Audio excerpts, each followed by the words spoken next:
Form में बोलूँगा, क्योंकि बहुत ज़्यादा डिटेल करूँगा तो 2 घंटा लग जाएगा। हाँ। पहला चीज़, मणिशंकर अय्यर पाकिस्तान जाता है, कहता है मोदी को हटाओ, मेरे को मदद करो। आप लोग के मदद के बिना नहीं हटा नहीं पाएंगे। हट पाएंगे। कांग्रेस का आदमी, कांग्रेस का आदमी, तुम्हारी बैटल हिंदुस्तान के अंदर चल रही है, और तुम वहां जाकर के, वहाँ जाके बोलो मोदी को हटाओ। मोदी को हटाने पाकिस्तान कौन होता है मोदी को हटाने वाला?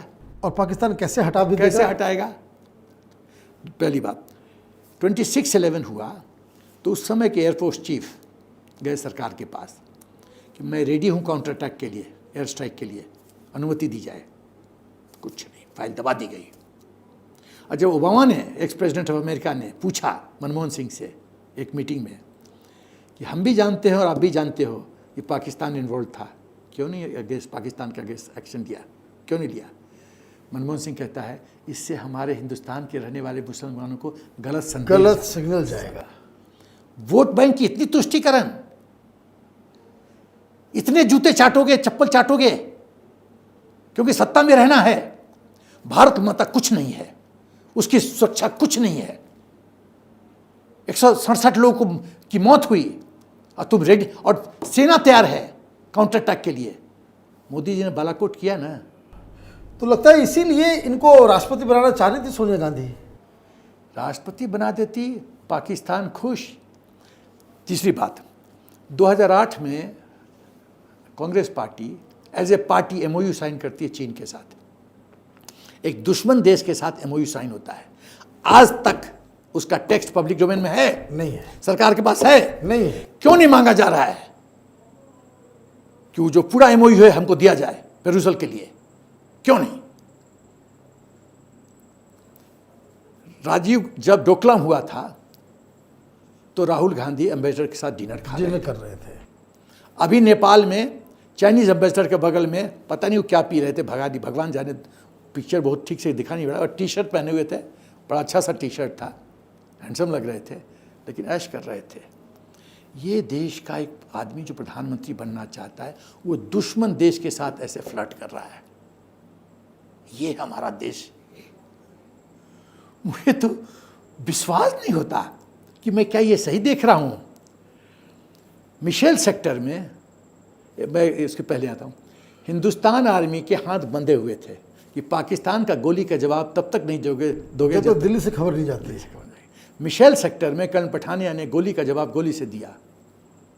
एंटनी ने उसको अरेस्ट करवा दिया, वो जेल में था बेचारा कई साल। क्या बात कर रहे हैं? यस, मैं बोल रहा हूँ, कर्नल पठानिया कई साल जेल में रहे हैं।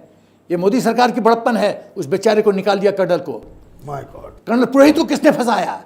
सादी प्रगति पे किस तरह से अटैक हुआ? कौन देगा जवाब? राष्ट्रभक्ति के लिए ये सजा? कर्नल पुरोहित एक सुपर नेशनलिस्ट, सुपर वॉरियर, उनके इनके सब सिक्योरिटी ग्रिड में घुस चुका था, वो सब वाइटल इंफॉर्मेशन उसके पास था। ये सारे लोगों के साथ डिवाइन जस्टिस हो रहा है बस। तो ये बताइए कि ये सारी चीजें तो अब समझ में आ गई, इसका सलूशन क्या है? सॉल्यूशन बहुत कड़वा है। ये कैंसर जो है ना, इसको वो क्या बोलते हैं, उसको जो बालू उड़वा देता है उसको कीमोथेरेपी, वो करने की जरूरत है। बहुत भयंकर ये स्थिति देश की आईसीयू की है। मैं जो बोलने जा रहा हूँ बहुत कंट्रोवर्शियल चीज़ बोलने जा रहा हूँ, मुझे पता है यहाँ जो ही तुम अपलोड किए यूट्यूब पे बवाल शुरू हो जाएगा, लेकिन मैं तैयार हूँ। मैं राष्ट्रभक्त हूँ, मैं सैनिक स्कूल का हूँ, 63 से सेना का अटेंड किया, मेरे को कोई लफड़ा ही नहीं है। इस क्यों मैं बता रहा हूँ जो सोल्यूशन है, उस पर थोड़ा सा बैकग्राउंड बताता हूँ कि मुसलमानों का स्ट्रेटजी क्या है। वो समझते हैं अंग्रेज़ के पहले हमारा राज था, हमको राज मिलना चाहिए, गजवाए हिंद की सोच रखते हैं। पॉपुलेशन को, अब ये सबसे इंपॉर्टेंट बिंदु है, जनसंख्या को वो हथियार की तरह इस्तेमाल करके बिना बुलेट फायर किए सत्ता को कैप्चर करना चाहते हैं। जब 200 वोट में 180 वोट आपका है तो प्रतिनिधि तो आपका, सरकार आपकी, तब फिर तो सर ये कानून, भारत संविधान गड्ढे में जाए। जो 1990 में हुआ वही होगा इस देश में व्यापक रूप में। तो सलूशन क्या है? बीमारी कहाँ से शुरू होती है? तुष्टीकरण की बीमारी शुरू होती है कि हमें मुसलमान का वोट चाहिए, वो खिलौना ही छीन लो। मुस्लिम्स का राइट टू वोट छीन लिया जाए। बहुत कंट्रोवर्शियल चीज़ बोल रहा हूँ, लेकिन मेरे पास और कोई सोल्यूशन नहीं है। वैसे ये पॉसिबल भी नहीं है। There is nothing call impossible, there is nothing call impossible in dictionary. एक पॉसिबल वर्ड है तो इम्पॉसिबल वर्ड भी है, बट पॉसिबल वर्ड भी तो है। राइट। या आप सेलेक्टिव कर दो कि अब्दुल कलाम है तो वोट दे सकता है, यदि आप हम हामिद अंसारी हो तो वोट नहीं कर सकता, सेलेक्टिव हो जाओ। मतलब ये आप अगर समाज के खिलाफ काम करते हैं, पत्थरबाजी में आप शामिल हैं या फिर टेररिज्म में शामिल हैं, जिहादी ग्रुप के साथ शामिल हैं, तो आपके साथ जो है कुछ कार्रवाई होनी चाहिए। किसी ने इस देश में मुसलमान ने हामिद अंसारी को क्रिटिसाइज किया? अभी तक तो नहीं किया। इसका मतलब है साइलेंस भी जो है वो आप सपोर्ट कर रहे हो। सपोर्ट कर रहे हो। 11 से 15 साल के अंदर इस देश में गृह युद्ध होगा। जब जनरल रावत ने 2.5 फ्रंट वॉर सिनेरियो की बात की थी, मुझे पता है वो हाफ फ्रंट क्या है। यही है। यही है। दूसरी बात, आप एक टफ लॉज बनाइए राष्ट्रद्रोह का। तीसरी बात, आप एक ऐसा जुडिशियल प्रतिक्रिया कीजिए कि जो राष्ट्रद्रोह करता है फास्ट ट्रैक कोर्ट बनाइए, 30 दिन के अंदर न्याय कीजिए, और या तो कैपिटल पनिशमेंट दीजिए या देश से बाहर कीजिए।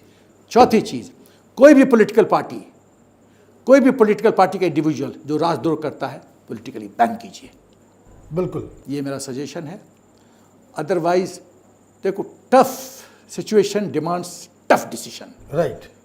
नहीं टफ डिसीजन लोगे तो मुझे क्या, तो मैं 71-72 साल का हो गया हूँ, हो सकता है गृह युद्ध देखूँ, हो सकता ना देखूँ, लेकिन क्योंकि 63 से मिलिट्री ट्रेनिंग है, 48 साल सैनिक स्कूल, NDA, IMA, 38 साल सेना में अफसर की तरह नौकरी, तो खून में तो राष्ट्रीयता भाई। मैं चाहता हूँ कंट्रोल करना कि नहीं कुछ बोलूँ, लेकिन रुक नहीं पाता। कंट्रोल नहीं होता। भारत माता के प्रेम में रुक नहीं पाता। ये बोलो बीमारी है जो भी है, लेकिन मैं जो सोल्यूशन बता रहा हूँ, जिस चीज़ को हथियार की तरह इस्तेमाल कर रहे हैं Muslim to capture power without firing a bullet, वो खिलौना छीनना पड़ेगा। आपका बहुत बहुत धन्यवाद कैपिटल टीवी में बात करने के लिए। तो ये थे हमारे साथ मेजर जनरल SP सिन्हा।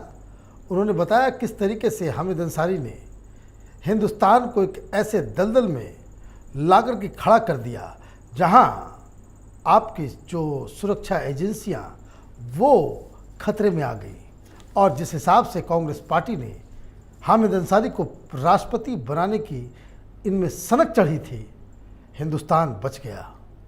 आप देखते रहिए कैपिटल टीवी। हमारे वीडियोस को लाइक कीजिए, शेयर कीजिए और हमारे चैनल को सब्सक्राइब कीजिए। धन्यवाद।